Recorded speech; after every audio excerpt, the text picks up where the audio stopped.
नमस्कार, चौबेपुर आपका अपना मंच पब्लिक खबर एक बार फिर हाजिर है रेडियो चौबेपुर लेकर, जहां हर सुबह आपको मिलती हैं वो खबरें जो आप जानना चाहते हैं। जी हाँ, गली मोहल्ले से लेके दफ्तर बाजारों तक कौन क्या चर्चा कर रहा है, क्या हो रहा है। हम आपके लिए रोज लाते हैं ये खबरें, न किसी चैनल का शोर, न पन्ने पलटने की मशक्कत। बस सुनिए सधी हुई चुनी हुई बातें हर सुबह सिर्फ आपके अपने रेडियो चौबेपुर पर। तो चलिए चाय पीते पीते या आप जो भी दिनचर्या का काम कर रहे हैं उसे करते हुए सुनते हैं आज चौबेपुर इलाके और आसपास की सबसे अहम सुर्खियां। बिल्कुल, तो शुरुआत करते हैं आज की पहली अहम खबर से। जी, शुरुआत आध्यात्मिक और सामुदायिक खबरों से करते हैं। उमरहां के स्वरवेद महामंदिर धाम में 2 दिन का सद्गुरु कबीर प्राकट्य महोत्सव अभी संपन्न हुआ है। अच्छा, कबीर प्राकट्योत्सव। हाँ जी, वहाँ विहंगम योग के संत प्रवर श्री विज्ञान देव जी महाराज का संदेश था कि आत्मा का साक्षात्कार ही भक्ति का मूल है। मतलब स्वयं को जानना सबसे जरूरी है। स्वयं को जानना।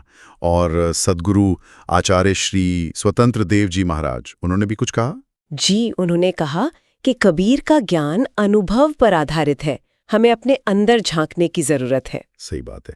आज की तेज रफ्तार जिंदगी में ये बातें शायद हमें अपनी जड़ों की ओर, मन की शांति की ओर ध्यान देने की याद दिलाती हैं, है ना? बिल्कुल।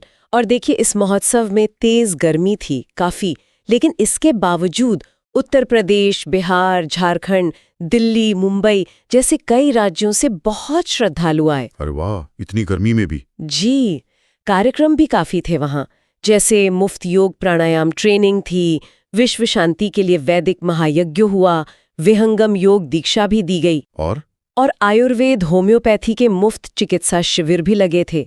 साथ ही आध्यात्मिक किताबें, विशाल भंडारा और ठंडे पानी का भी पूरा इंतजाम था। बहुत बढ़िया। इसका संचालन किन्होंने किया? संचालन आचार्य विभूतिनाथ त्रिपाठी जी ने किया और आयोजन समिति में डॉक्टर अमरनाथ पांडे, ब्रह्मचारी रामकृष्ण, सुरेश चंद्र मिश्र और कैलाशनाथ त्रिपाठी जी शामिल थे। अच्छा, चलिए अब एक ऐसी खबर जो चौबेपुर के युवाओं और उनके परिवारों के लिए काफी खुशी लेकर आई है। हाँ, ये तो बहुत अच्छी खबर है। उत्तर प्रदेश पुलिस भर्ती में अपने इलाके के 12 नौजवान कामयाब हुए हैं। जी हाँ, 12 युवा। इनमें रवि पटेल, सोनू यादव, अभिषेक सिंह जैसे नाम शामिल हैं। ये वाकई पूरे इलाके के लिए गर्व की बात है और दूसरे युवाओं के लिए प्रेरणा भी। बिल्कुल, प्रेरणा तो है ही। और इन्हें सम्मानित भी किया गया है ना? जी, थर्ड आई सोशल वेलफेयर सोसाइटी ने कार्यक्रम में सम्मानित किया।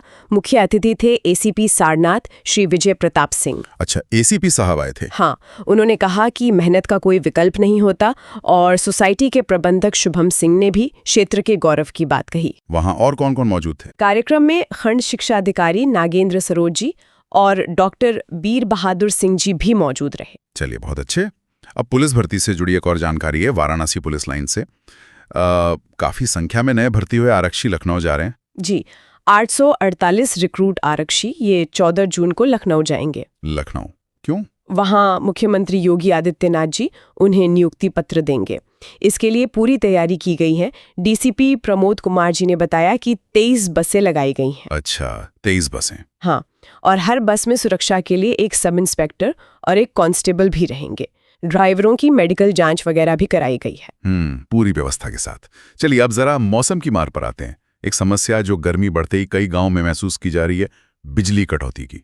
हाँ, ये गर्मी के मौसम की एक चुनौती तो है ही। ट्रांसफार्मर जलने और कहीं खंभे टूटने जैसी दिक्कतों से ग्रामीण इलाकों में बिजली की आवाजाही वो बनी हुई है। किन इलाकों में ज्यादा असर है? देखिए, खासतौर पर उगापुर उपकेंद्र से जुड़े बहादुरपुर, चौबेपुर, मानदेव, बीरनाथीपुर जैसे गांव और उधर गरथौली उपकेंद्र के गरथौली, अजाम, परानापुर गांव में भी परेशानी रही है। तो गांव वाले क्या कह रहे हैं? जी, राजेश पटेल, रामबचन यादव, संगीता देवी जैसे गांव वालों ने यही कहा है कि भाई समय पर मरम्मत हो जाए, मांग तो यही है। सही बात है।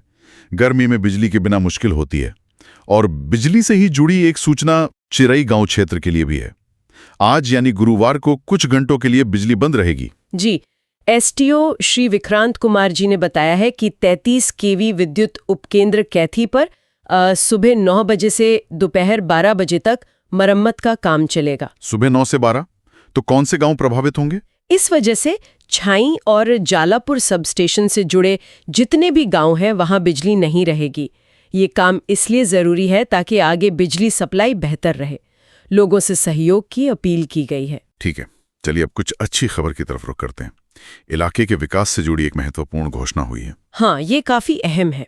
प्रदेश सरकार ने वाराणसी जिले की 3 मुख्य सड़कों को 4 लेन बनाने का फैसला किया है। जी हाँ, ये निश्चित रूप से इलाके की कनेक्टिविटी के लिए एक बड़ा कदम है। इसमें सड़कें हैं चौबेपुर मार्ग, वाराणसी कछुआ मार्ग और कछुआ चौबेपुर मार्ग। ये तीनों जी मुख्यमंत्री योगी आदित्यनाथ जी के निर्देश पर इन्हें 14 से 25 मीटर तक चौड़ा किया जाएगा। जाहिर है इससे ट्रैफिक आसान होगा और जिला मुख्यालय से जुड़ाव भी बेहतर होगा। ये तो बहुत अच्छी बात है। अब एक जरूरी सूचना उन श्रद्धालुओं के लिए जो सावन के महीने में श्री काशी विश्वनाथ धाम जाने की सोच रहे हैं। हाँ, ये ध्यान देने वाली बात है। 11 जुलाई से श्रावण मास शुरू हो रहा है और तब सुरक्षा कारणों से मंदिर परिसर में बैगेज काउंटर बंद रहेंगे। जी बिल्कुल। मंदिर न्यास के अध्यक्ष डॉक्टर राकेश तिवारी जी ने अपील की है कि श्रद्धालु अपना बैग, मोबाइल, पेन या कोई भी धातु की चीज मंदिर परिसर में न लाएं। तो सामान कहाँ रखें? बेहतर होगा कि ये सामान अपने रुकने की जगह पर ही छोड़कर दर्शन के लिए आएं, ताकि व्यवस्था बनी रहे और किसी को परेशानी न हो। ये जरूरी सूचना है। और आखिर में शिक्षा जगत से जुड़ी कुछ संक्षिप्त जानकारियां ले लेते हैं। जी IIT BHU यानी Indian institute of technology Banaras Hindu university ने मेडिकल डिवाइसेस में M.Tech कोर्स शुरू किया है। हाँ, और इसके course coordinator professor Nishant Kumar Singh हैं। अच्छा, और काशी विद्यापीठ से भी कुछ खबर है? जी, काशी विद्यापीठ में MA अर्थशास्त्र चौथे सेमेस्टर की परीक्षाएं 20 से 26 जून तक होंगी।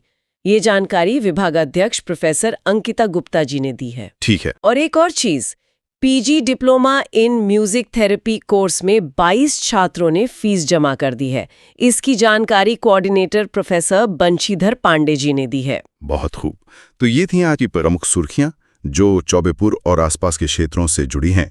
आज की खबरों से लगता है कि चाहे आध्यात्मिक शांति की तलाश हो, युवाओं का परिश्रम हो या फिर सड़कों का विकास, चौबेपुर में चहल पहल बनी हुई है। जी बिल्कुल। आप सुनते रहिए रेडियो चौबेपुर पब्लिक खबर के साथ। खबरों का ये सिलसिला कल फिर सुबह जारी रहेगा।